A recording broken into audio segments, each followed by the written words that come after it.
අපි කැම්පස් එකට එන කාලේ තිබුණා මේක. ඒ කියන්නේ ලයිබ්‍රරි එක යූස් කරන්න පුළුවන් ජිම් එක පැය 8 විතර වෙනකම් පාවිච්චි කරනවා. ළමයින්ට රැය එළි වෙනකම් මොන හරි වැඩක් කරනවා නම් පිරිත් එහෙම කිව්වේ ඒ දවස්වල කැම්පස් එකේ වගේ. ඊට පස්සේ අපි සෝෂල් දෙනකොට සෝෂල් නයිට් එක දුන්නේ. දැන් ඒකත් කරන්නලා තියෙන්නේ දවල්ට සෝෂල් ඩේ එකක් තියෙනවා. ලයිබ්‍රරි එක යූස් කරන්න බෑ හවස 6න් පස්සේ සෙක්ෂන් තියෙනවා දැන් එකක් වහනවා 4ට විතර ලෙන්ඩින් එක. ඊට පස්සේ රෙෆරන්ස් එක තියෙන ඒක 6 වෙනකොට වහනවා. ඉතින් එහෙම ගොඩක් ප්‍රශ්න තියෙනවා. මේ ඔය එක්සෑම් කාලේ කියලා එහෙම වෙනසක් නැහැ. ජිම් එකේ වෙනදා ස්පෝර්ට් කරන කට්ටිය ස්පෝර්ට් ඊට පස්සේ වේට් ලිෆ්ටින් අනම්මනම් ගොඩක් බොඩි බිල්ඩින් කරා ඒවා සෑහෙන දේවල් කරන්න තිබුණා. ඒවා එකක්වත් මින් පස්සේ කියන්නේ අර සිද්ධියෙන් පස්සේ ඒ කිසිම දෙයක් නැහැ. තව ඊට පස්සේ මේ කැම්පස් එකේ කැන්ටින් සම්බන්ධ ප්‍රශ්න තියෙනවා. මේ කැම්පස් එකේ කැන්ටින් එකේ කෙන්දරෙක් ගන්න ගියාමත් ගොඩක් ප්‍රශ්න තිබුණා. එතන සිංහල කට්ටිය විතරම කියන්නේ තමිල් කට්ටිය ගත්තේම නැහැ. ඉස්සෙල්ලා කැන්ටින් එක කරේ තමිල් එක්කෙනෙක් අශෝක් කියලා. එයා ඊට පස්සේ සිකියුරිටි රිපෝට් එකක් ඇවිල්ලා තිනවා. කළා අල්පින් කට්ටියලා පරිපාලනය. ඊට පස්සේ ඒක කියලා ඒගොල්ලෝ අයින් කළ මේගොල්ලෝ ගත්තා. ගොඩක් ප්‍රශ්න තියෙනවා තියෙන්නේ. 6න් පස්සේ නෙවෙයි ඉස්සෙල්ලා දැන් එතන ප්‍රශ්නයක් වෙලා තිබුණා. මොකද්ද ගෑන් ළමයෙක්ට මොකක් හරි සම්බන්ධ සිද්ධියක් වෙලා හම්දාවෙන් විතරම ඉන්නවා කැම්පස් එක ඇතුළේ ඉස්සෙල්ලා.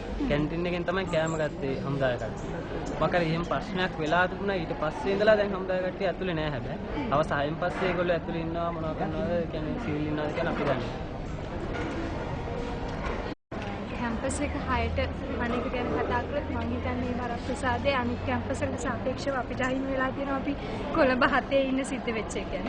මම හිතන්නේ ආරක්ෂක තත්ත්වය ගැන අපි සැලකිලිමත් වෙන්න ඕන තමයි. ඒක නෑ කියන්නේ නෑ. රටේ ආරක්ෂාව හැමදෙනාගේම ආරක්ෂාව වෙන කරන දෙයක්. නමුත් අධ්‍යාපනයත් එක්ක කරන්නේ කතා කරද්දී හවස 6ට කැම්පස් එක වහන්න ලොකු පාඩුවක්. මොකද අපි සමහරක් වෙලාවට අපේ ලෙක්චර්ස් ඉවර වෙනවා 5ට. ඉතින් 5ට ඉවර වෙලා ඒක කැම්පස් එකට ගිහින් මොන හරි කාලා ඉවර වෙද්දී පහමාරයි අපිට ඊට එහාට අඩුම තරම ඩිස්කෂන් එකක්වත් යාළුවොත් එක්ක තියන්න. මොකද මහන්සිලා මෙතන ඇතුළතදී අපි ගොඩක් වැඩ කරනවා යාළුවෝ හම්බුනා. අපිට මොන හරි දේවල් කතා කරන්න පුළුවන්. අපි එක්කෝ සබ්ජෙක්ට් රිගාඩඩ් හරි නැත්නම් පොලිටික්ස් හරි මොන හරි දෙයක් අපිට කතා කරන්න පුළුවන් chance එක පවා. ඒ කියන්නේ එකිනෙකා අතර මේ මොනවාද කමියුනිකේෂන් එක නැති වෙනවා කියන එක මම නම් පැහැදිලිවම දකින්නේ.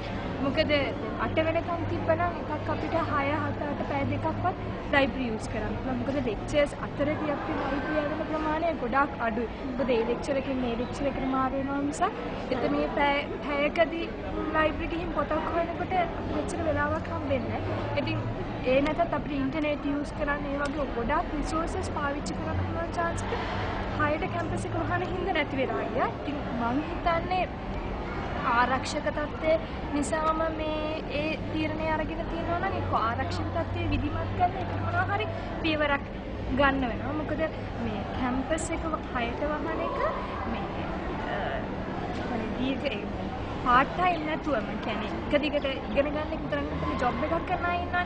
එයාලට ගොඩක් ලොකු පාඩුවක්. මම නම් වර්ක් කරන්නේ නැහැ. නමුත් එහෙම වර්ක් කරන අයට මම දකිනවා ඒක සෑහෙන පාඩුවක්. මොකද අද කාලේ පාර්ට් ටයිම් ඉගෙන ගන්නවා කියන එක අපිට හොඳ නෑ කියලා අයින් කරන්න බෑ. එක සමාජ වටපිටාවන් තියෙන ළමයි ඉන්නේ. ඉතින් ඒ වගේ අයට මම හිතන්නේ ගොඩාක් ලොකු මේ පහරෙල්ල කිරීමක් 6ට කැම්පස් එක වහලා දාන එක. ඒගොල්ලන්ට පැය දෙකක් හරි යාළුවෝගේ නෝට්ස් අරගෙන කැම්පස් ගිහින් දේවල් එකතු කරගන්න තිබිච්ච වෙලාව ඒකෙන්ද නැති වෙලා ඉන්නේ. මම නම් දකින්නේ ඉගෙන ගන්න ළමයි විදියට අඩුම තරමේ 8 වෙනකන් හරි අපේ chance එක තිබ්බනම් හැමෝම ඒකේ වාසිය ගන්නෙ නෑ. 8 වෙනකන් කැම්පස් එකල තියනවා කියන එක විශේෂයෙන් ගෑන් ළමයින්ට කඩු.